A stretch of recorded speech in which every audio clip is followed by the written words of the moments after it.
of years, the city of Santa Clarita has opposed the Cemex Corporation's plans to open a sand and gravel mine in Soledad Canyon. If elected, what kind of action will you take concerning Cemex's plans to mine? And we're going to start with Mr. Knight. Well, very interesting. This is a good question. First thing, I like that. When my wife and I got married 22 years ago, we did the same thing. And somebody behind us ran over our mattress, and we slept on a mattress with tile marks for about 5 years because we were so poor. Cemex is obviously one of the biggest issues that is affecting this valley right now. I've had extensive conversations with just about everyone involved up here, from the congressman on down. We understand the problem very well. This is something that could affect the traffic, could affect everything that we do up here in Santa Clarita, affect both valleys going back and forth.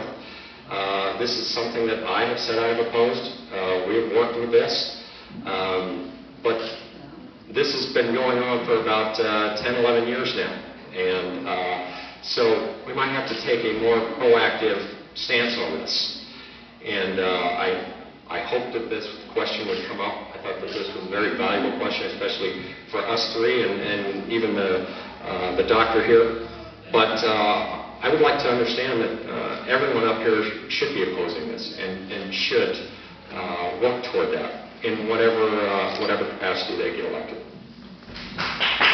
Thank you. Mr. Headington. I'm not going to say anything too different from what Steve said. I mean, I know to date no shovel of dirt, I guess, has been shoveled, if that's the right verb to use. But at the same time, this really affects our quality of life in terms of our economic activity with filming, in terms of the air quality and the air particulates in churches and local schools and all of those things. So I'm on the record as opposing, but I would like to find some constructive solutions to the matter. I'd like to be someone who would work with either Starr or Steve or Todd Zank and Fran Pavley in conjunction with Leader Buck on this issue, because it's a mega mine, and that's something that we want to make sure that does not start, and that we are diligent in making sure that our elected leadership know that. So, thank you. Thank you. Ms. Marvin. I need to take you back to May 24th. And May 24th of this year, I learned about the Cemex issue. And I was invited to the Santa Clarita City Council. And there was discussion in regards to the Cemex issue. I had planned to also speak, but unfortunately I got there late and I could not speak. But it allowed me to sit back and listen to other individuals that were speaking on that issue. I do oppose the Cemex issue, just so you know.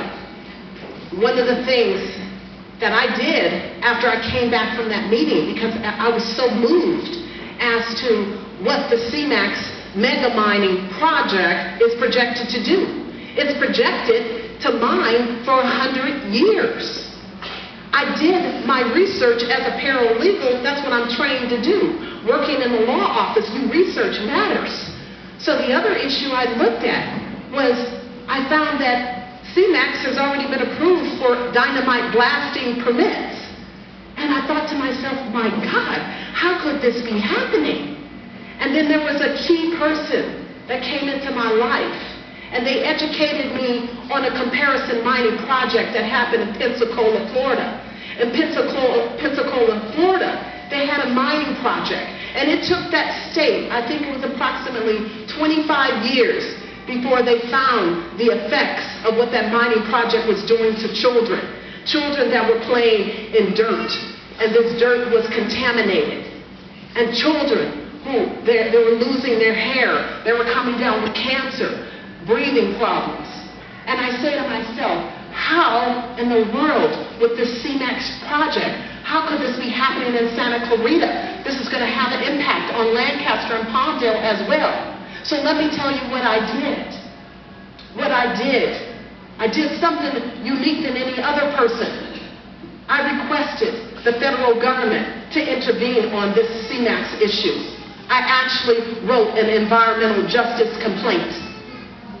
I took the initiative. I'm not in office yet. But when I see something that's getting ready to impact my communities that I will be representing, I'm always going to take the forefront. Because, as a legislator, I think sometimes we forget. We work for the people. We work for legislating advocacy for the people. And so, again, as your next state legislative advocate, I will continue to oppose the CMAX issue.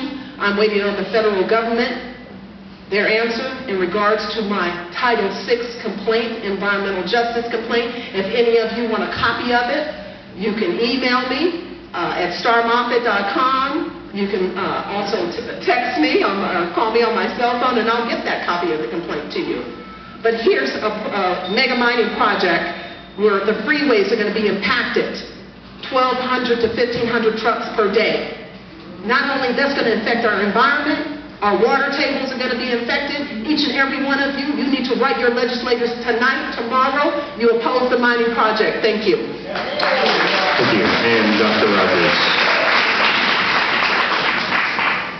I tend to know a little bit about this issue.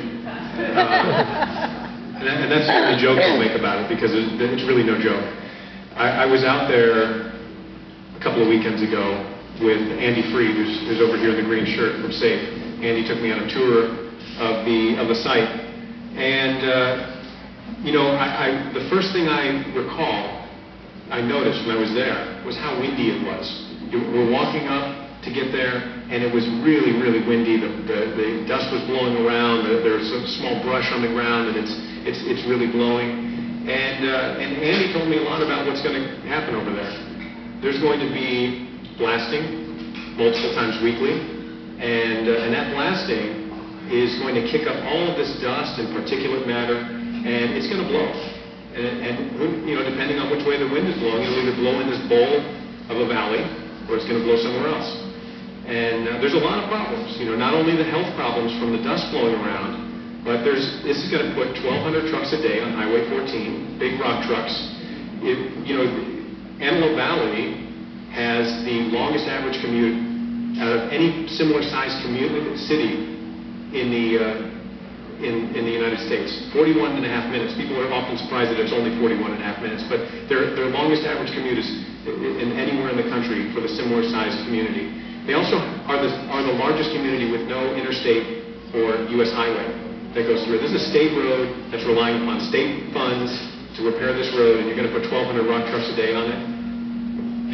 There's only one person that can do something about that mine, and that person's not here tonight. His name's Buck McKeon. It's a federal issue. It's on federal property. It requires federal intervention to cancel the contract. The only people that can cancel a federal contract is the U.S. Congress. And Buck McKeon has sat on his hands long enough.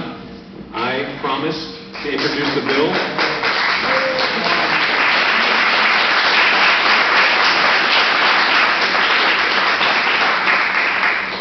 I promise I'll introduce this bill immediately upon getting into Congress. Senator Barbara Boxer has a bill in right now. This bill would stop the mine.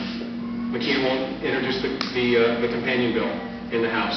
And if you look at his history, he's had years to work on this issue. The city of Santa Clarita spent $10 million trying to fight this legally, and finally the federal court said, look, only Congress can stop it. That's what the federal court said. So Buck has had years to work on this. In 2006 and 2008, the legislative sessions of 04 and 06, he had a Republican majority in the House, Republican majority in the Senate, a Republican president, and this self-imposed ban on earmarks. No action. He didn't do anything about it.